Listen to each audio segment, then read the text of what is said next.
के प्रचार की आड़ में नफरत फैलाने वाला भगोड़ा जाकिर नाइक पाकिस्तान का मेहमान बनने जा रहा है। अपनी तकरीरों से लोगों के जहन में जहर घोलने वाले जाकिर के लिए शहबाज सरकार रेड कारपेट बिछाने की तैयारी में है। जाकिर नाइक भले भारत से दूर है, लेकिन वो भारत के खिलाफ जहर उगलने से बाज नहीं आ रहा। वो लगातार भारत के मुस्लिमों को गुमराह करने की साजिश रच रहा है और अपनी साजिशों को धार देने के लिए अब वो आतंकिस्तान से हाथ मिला चुका है। एक यूट्यूबर को दिए इंटरव्यू में जाकिर नाइक ने खुद कबूल किया है कि पाकिस्तान में उसके चाहने वाले उसका इस्तकबाल करते हैं। पहले पाकिस्तान आने के लिए पाकिस्तान वीज़ा मिलना मुश्किल है, लेकिन मेरे लिए बहुत आसान था। सब लोग जानते, मेरे वालिद भी जानते। तो पाकिस्तान वीज़ा मिलने तो मेरे लिए तो एक फ़ोन कॉल था। मैं तो पाकिस्तान से मोहब्बत करता हूँ। पाकिस्तान अपनी आतंकी खेती के लिए पूरी दुनिया में बदनाम है। जो भी भारत के खिलाफ जहर उगलता है, पाकिस्तान उसे अपनी पलकों पर बैठाता है। लेकिन पाकिस्तान के आतंकियों की तरह ही जाकिर नाइक भी पीएम मोदी के नाम से सिहर जाता है। उसे पता है कि जब तक भारत में मोदी राज है, वो भारत जाने के बारे में सोच भी नहीं सकता। जाना तो इन्होंने रेड कार्पेट देगी, मुझे आओ भाई आओ, अच्छा अंदर आओ, जेल में बैठो। उनके लिस्ट में तो नंबर 1 टायर है जाकिर नाइक की। पीएम मोदी के नाम का खौफ जाकिर के जहन में ऐसा समाया हुआ है कि वो खुलकर इस बात को कह रहा है कि जब मोदी सरकार सत्ता में नहीं रहेगी तब वो भारत जाएगा। यानी उसे यकीन है कि जब तुष्टीकरण वाली सरकार सत्ता में आएगी तो उसके लिए भारत के रास्ते खुल जाएंगे। अगर अभी मोदी नहीं रहा और जो नेक्स्ट गवर्नमेंट अगर जस्ट रहेंगी तो जरूर जाऊंगा मैं। जाकिर नाइक पीएम मोदी से डरकर ही भारत से भागा था। प्रधानमंत्री मोदी से जाकिर नाइक ही नहीं बल्कि भारत में रहने वाले कई कट्टरपंथी भी परेशान हैं। अपनी जहरीली तकरीरों से मुस्लिमों को भड़काने वाले तौकीर रजा ने एक बार फिर जहर उगला है। मुसलमानों को अपनी ढाल बनाकर तौकीर रजा ने पीएम मोदी से लेकर आरएसएस तक अपनी जहरीली सोच जाहिर कर दी है। देश के एक हिस्से को नुकसान पहुंचाना, उसे कमजोर करना, उसके साथ जाति करना, ये देशद्रोह है और ऐसे प्रधानमंत्री को अपनी जिम्मेदारी कबूल करते हुए अपने पद से त्यागपत्र देना।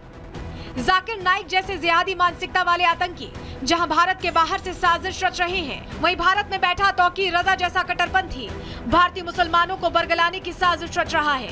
ऐसे में भारत के अल्पसंख्यकों को खुद तय करना होगा कि आखिर इन कट्टरपंथियों ने आज तक उनके लिए क्या किया है। Bureau report, Republic Bharat.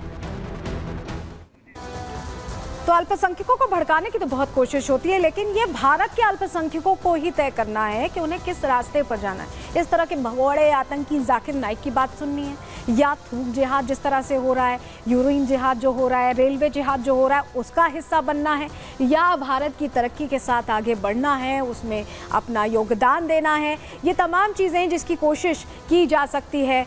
Uttar Pradesh और अलग अलग इलाकों से जो खबरें आती हैं वो देखते हुए लगता है कि अभी जिहाद ये जो मानसिकता है वो इनके सर चढ़कर बोल रही है।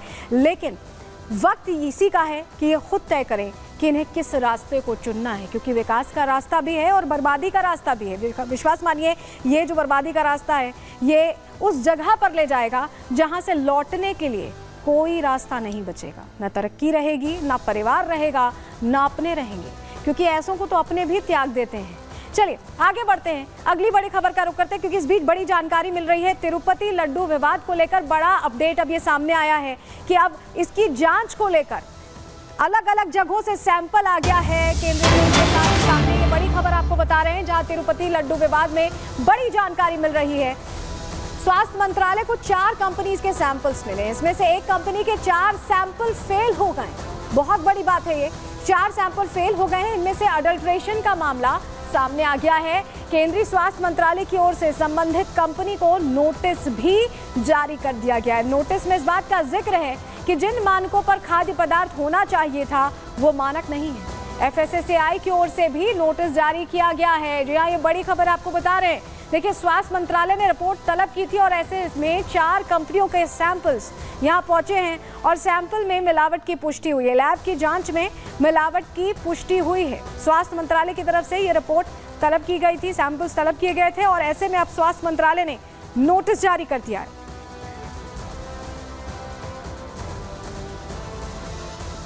और चलिए आगे बढ़ते हैं, बात मथुरा की भी कर लेते हैं, जहां खाद्य सुरक्षा विभाग ने तीर्थ स्थल क्षेत्र में भक्तों का शुद्ध प्रसाद उपलब्ध कराने के लिए चेकिंग की कार्रवाई तेज कर दी है, क्योंकि आरोप जब लगे थे उसके हिसाब से चेकिंग की कार्रवाई भी अब तेज हो गई है। रविवार को विभागीय अधिकारियों ने श्री कृष्ण जन्मस्थान और वृंदावन में कई दुकानों से रबड़ी और घी के नमूने लिए। आपको बता दें कि डिंपल यादव ने जिस तरह से प्रसाद में मिलावट के आरोप लगाए थे, जो खबर भी हमने आपको दिखाई, उसके बाद चेकिंग उनके आरोप से पहले ही की गई थी, उनके आरोप के बाद नहीं की गई। यानी कि प्रशासन पहले से मुस्तैद था, प्रशासन ये समझ रहा था कि तिरुपति में जो घटना हुई है वैसी घटना इधर भी हो सकती है, और उसको लेकर सजग होते हुए प्रशासन ने पहले ही सैंपल ले लिए थे। चलिए अब बात गुजरात की कर लेते हैं, जहां अवैध पर कार्रवाई हो रही है। गुजरात में भुज और कच्छ इलाके में स्थानीय प्रशासन ने बड़ा एक्शन लिया है। अवैध निर्माणों के खिलाफ प्रशासन का बुलडोजर जमकर गरजा है, यानी उत्तर प्रदेश का मॉडल गुजरात में फॉलो हुआ है। रिपोर्ट दिखाते हैं।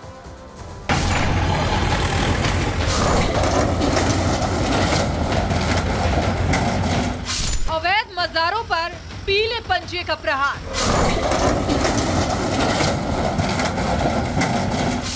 फावड़ा हथौड़ा नहीं, अब बुलडोजर से वार।